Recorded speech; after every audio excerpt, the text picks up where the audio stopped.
he will stand up to lead the Fajr prayer next to the white minaret. The white minaret.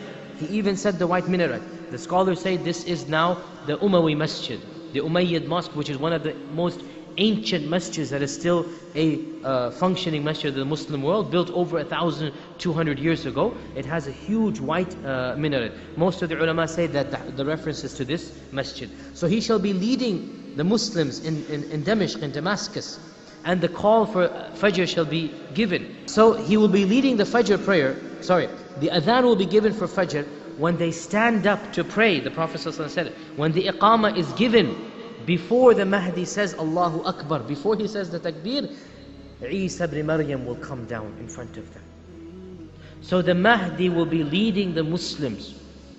And before he starts the prayer, the Fajr prayer, Isa ibn Maryam will come down. As they're watching, they see in the skies, and Isa ibn Maryam is coming down, and he shall be on the wings of two angels. Okay, he will be holding on to two angels like this, and he's coming down in front of the Muslims, and as he comes down, everybody knows who he is now. This is no question that you have a human being coming down and two angels. No need to ask, who are you? The Mahdi will say, this is your prayer to lead.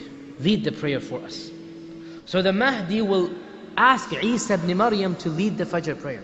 The Prophet ﷺ said in Sahih Muslim, he said, Isa ibn Maryam will say, no. It was called for you, the iqamah was given for you, so you lead the prayer. This is a hadith, as a sign of respect to this ummah. Isa ibn Maryam will pray behind one of the descendants of the Prophet ﷺ. He shall pray behind the Mahdi as a sign of respect. Now, this is the last mention of the Mahdi. We don't know anything more about him. The last reference that we find in the hadith literature is the coming of Isa ibn Maryam. As soon as Isa ibn Maryam comes, all of the future ahadith talk about Isa and Dajjal and the Muslims. No mention is made of the Mahdi, which means that the Mahdi shall basically make the earth suitable for Isa ibn Maryam to come down.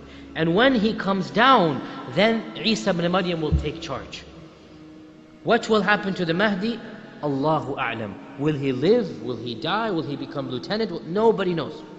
All we know is that with the coming of Isa ibn Maryam, no mention is given of the Mahdi. We do not know how many more years he will live. All we know, 7 years he shall rule.